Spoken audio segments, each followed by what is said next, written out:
तो नमस्कार, हाजिर है एक बार फिर से आज की बड़ी और ताजा खबरों के साथ। बस आपसे निवेदन है, कृपया वीडियो को लाइक कर दें, चैनल को सब्सक्राइब कर लें और घंटी बटन जरूर दबा दें। पहली बड़ी खबर है, मैं हुआ मुफ्ती का बड़ा ऐलान, बोली देश में चल रहा बुलडोजर का तांडव, डरे हुए हैं लाखों मुसलमान। ये आपको बता दें कि जम्मू कश्मीर की पूर्व मुख्यमंत्री और PDP चीफ महबूबा मुफ्ती ने PM नरेंद्र मोदी पर निशाना साधते हुए कहा कि वो केवल बातें करते हैं और देश के मुसलमानों और कश्मीर के युवाओं के लिए कुछ भी नहीं कर रहे। मुफ्ती ने कहा कि जब मुसलमानों की रोजी रोटी पर बुलडोजर चलाया जाता है तो वो कुछ भी नहीं करते। जम्मू कश्मीर के युवाओं की भूमि और रोजगार बाहरियों को दिया जा रहा है। श्रीनगर में मीडिया से बात करते हुए उन्होंने कहा कि हम सेक्युलर देश में रहते हैं और यहाँ सबसे बड़ा अल्पसंख्यक समाज मुसलमानों का है, उन्हें तोड़ा जा रहा है, उनके घरों पर बुलडोजर चलाया जा रहा है, रोजी रोटी छीनी जा रही है, लेकिन PM मोदी इस मामले में कुछ भी नहीं कर रहे। उन्होंने कहा कि देश में बुलडोजर का तांडव चल रहा है और लाखों मुसलमान डरे हुए हैं, लेकिन PM मोदी कुछ भी नहीं कर रहे।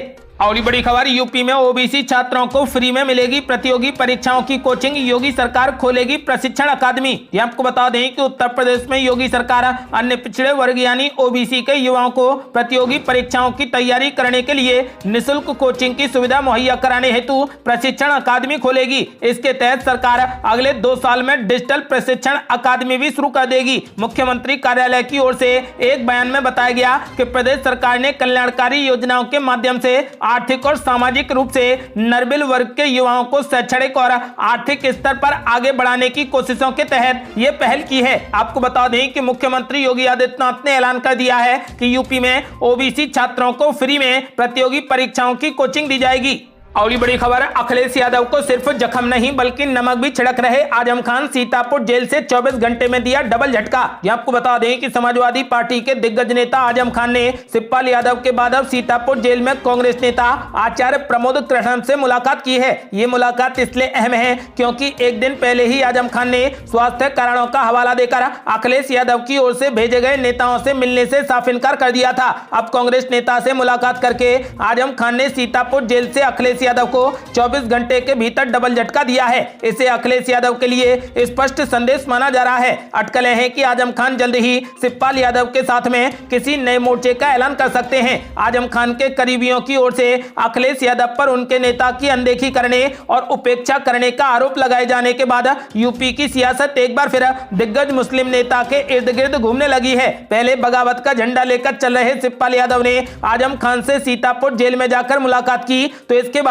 डैमेज कंट्रोल मोड में जुटे अखिलेश यादव ने भी अपने दूत भेज दिए। लेकिन सपा अध्यक्ष को उस समय बड़ा झटका लगा जब आजम खान ने उनके दूतों को यह कहकर लौटा दिया कि तबीयत ठीक नहीं है। कांग्रेस नेता से मुलाकात के बाद यह लगभग अब साफ हो गया है कि आजम खान ने खराब तबीयत नहीं बल्कि खराब मूड की वजह से सपा नेताओं से मुलाकात नहीं की। अब माना जा रहा है कि आजम खान जल्द ही शिवपाल यादव के साथ किसी नए मोर्चे का ऐलान करेंगे।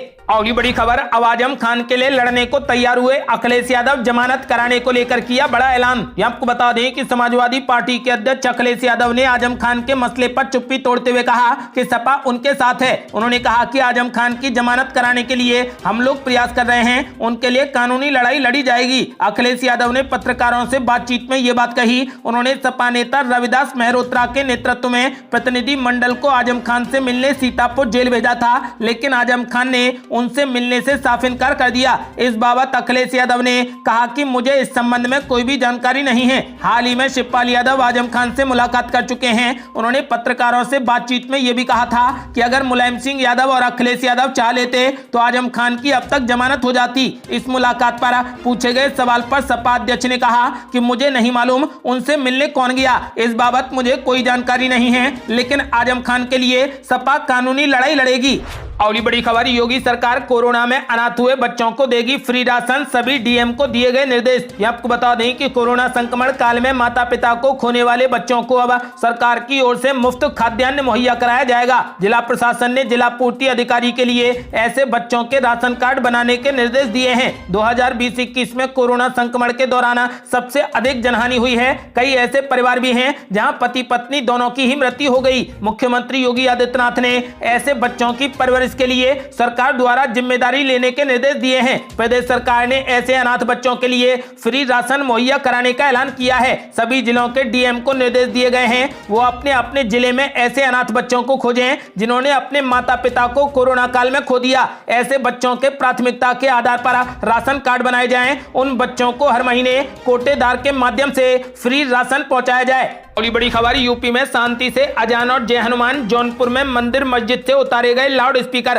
आपको बता दें कि उत्तर प्रदेश में मुख्यमंत्री योगी आदित्यनाथ के सख्त आदेश और इस संबंध में गाइडलाइन जारी होने के बाद जौनपुर में शांति से अजान और जय हनुमान का इंतजाम करने में लोग खुद जुट गए हैं। लोगों की पहल से पिछले 3 दिन से जिले के मंदिरों और मस्जिदों से लाउड स्पीकर उतारे जा रहे हैं। पुलिस भी कार्रवाई में जुटी है। अब तक अटाला शाही पुल समेत करीब 1 दर्जन मस्जिदों और मंदिरों से लाउड स्पीकर उतारे जा चुके हैं। जहां पर 4 या फिर अधिक लाउड स्पीकर लगे थे वहां लोगों ने खुद ही पहल करके 2 लाउड स्पीकर कम कर लिए हैं। कई स्थानों पर लगे लाउड स्पीकरों की आवाज धीमी कर ली गई है। पिछले 2 दिन से जौनपुर में सीओ सिटी की अगुवाई में बड़ी कार्रवाई चल रही है। आने वाले त्योहारों पर शांति व्यवस्था कायम रखने के मद्देनजर जौनपुर में एसपी सिटी ने धर्मगुरुओं के साथ बैठक की। बैठक में सभी धर्म के लोगों से त्योहारों के दौरान आपसी भाईचारा और सौहार्द कायम रखने की अपील की है। आपको बता दें कि योगी सरकार ने धार्मिक स्थलों पर माइक की आवाज को परिसर तक ही सीमित रखने का आदेश दिया था, जिसके बाद बड़ी कार्रवाई चल रही है। अगली बड़ी खबर, योगी सरकार ने किसानों को दे दी बड़ी राहत। गेहूं खरीद में खत्म की आधार सत्यापन की अनिवार्यता।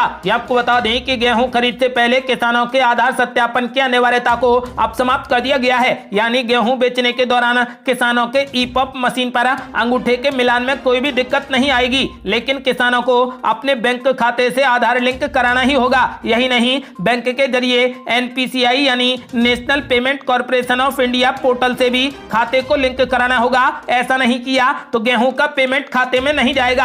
अगली बड़ी खबर, अफवाहों को हवा देकर मजा ले रहे प्रशांत किशोर कांग्रेस में शामिल होने को लेकर संशय बरकरार। आपको बता दें कि बीरबल की खिचड़ी पकाने वाली कहावत तो आपने खूब सुनी होगी, लेकिन राजनीति में खिचड़ी कैसे पकानी चाहिए ये प्रशांत किशोर लोगों को सिखा रहे हैं। चुनावी रणनीतिकार प्रशांत किशोर के कांग्रेस में शामिल होने को लेकर संशय अब भी बरकरार है। कांग्रेस आलाकमान के साथ में कई दौर की मीटिंग होने के बाद भी ये साफ नहीं हो पाया कि प्रशांत किशोर कांग्रेस में कब शामिल हो रहे हैं। उससे भी पहले इस सवाल का जवाब भी अटका हुआ है कि आखिरकार प्रशांत किशोर कांग्रेस में शामिल होंगे भी या नहीं होंगे। आपको बता दें कि इस सवाल के उठने के पीछे एक ठोस और मजबूत वजह है। प्रशांत किशोर की कंपनी IPAC ने अगले साल तेलंगाना में होने वाले विधानसभा चुनावों में कांग्रेस की प्रतिद्वंदी पार्टी TRS से हाथ मिला लिया है। मतलब यह है कि PK तेलंगाना विधानसभा चुनाव में TRS का पॉलिटिकल कैंपेन देखेगी। दूसरी तरफ PK और कांग्रेस आलाकमान के बीच में मैराथन बैठकों का दौर जारी है। पिछले 1.5 हफ्तों में PK और कांग्रेस नेतृत्व के बीच में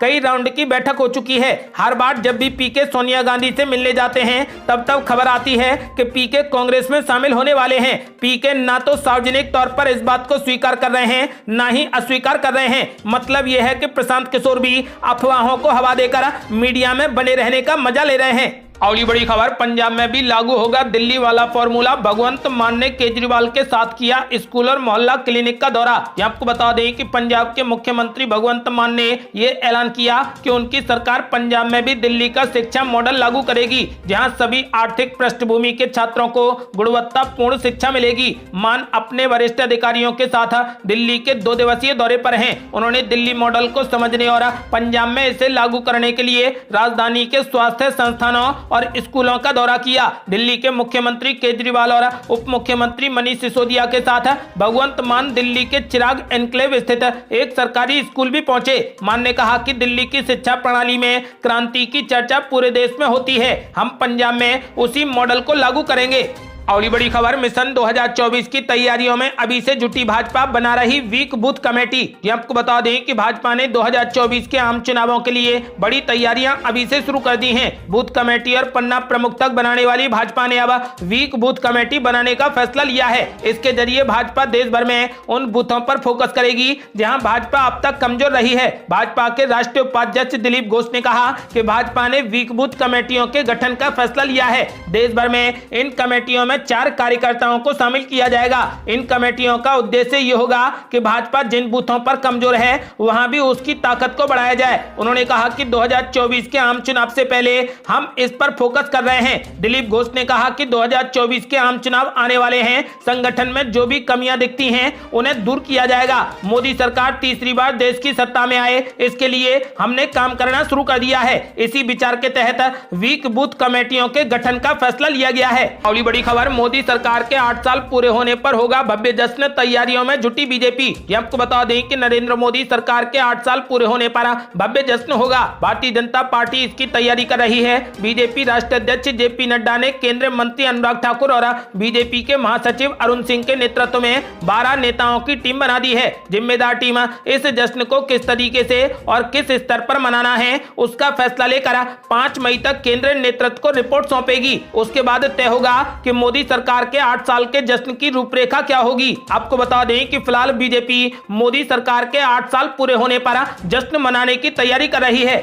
अगली बड़ी खबर, हनुमान चालीसा को लेकर विवाद पर जमकर भड़के मुख्यमंत्री उद्धव ठाकरे। कहा, हमें पता है कि दादागिरी को कैसे तोड़ा जाता है। ये आपको बता दें कि महाराष्ट्र में सार्वजनिक जगहों पर हनुमान चालीसा पढ़े जाने को लेकर हुए विवाद के बीच मुख्यमंत्री उद्धव ठाकरे ने बीजेपी और निर्दलीय सांसद नवनीत राणा पर निशाना साधा है। उन्होंने कहा कि शिवसेना प्रमुख बाला साहब ने हमें सिखाया है कि दादागिरी को कैसे तोड़ा जाता है। मुख्यमंत्री ने कहा कि मैं जल्द से जल्द एक जनसभा आयोजित करना चाहता हूं। मैं इन फर्जी हिंदू समर्थक कार्यकर्ताओं से बात करना चाहता हूं। मेरी कमीज से तुम्हारी कमीज भगवा कैसे है? मैं जल्द ही एक बैठक करूंगा, मैं इनका मुखौटा उतारूंगा। उद्धव ठाकरे ने कहा कि कहा जा रहा है कि हमने हिंदुत्व की अनदेखी की है। हिंदुत्व धोती है या फिर क्या है? हमारा हिंदुत्व भगवान हनुमान की गदा की तरह गदाधारी है। यदि आप हनुमान चालीसा का पाठ करना चाहते हैं तो कॉल करें और घर आएं, लेकिन अगर आप दादागिरी का सहारा लेते हैं तो हम जानते हैं कि इसे कैसे तोड़ना है।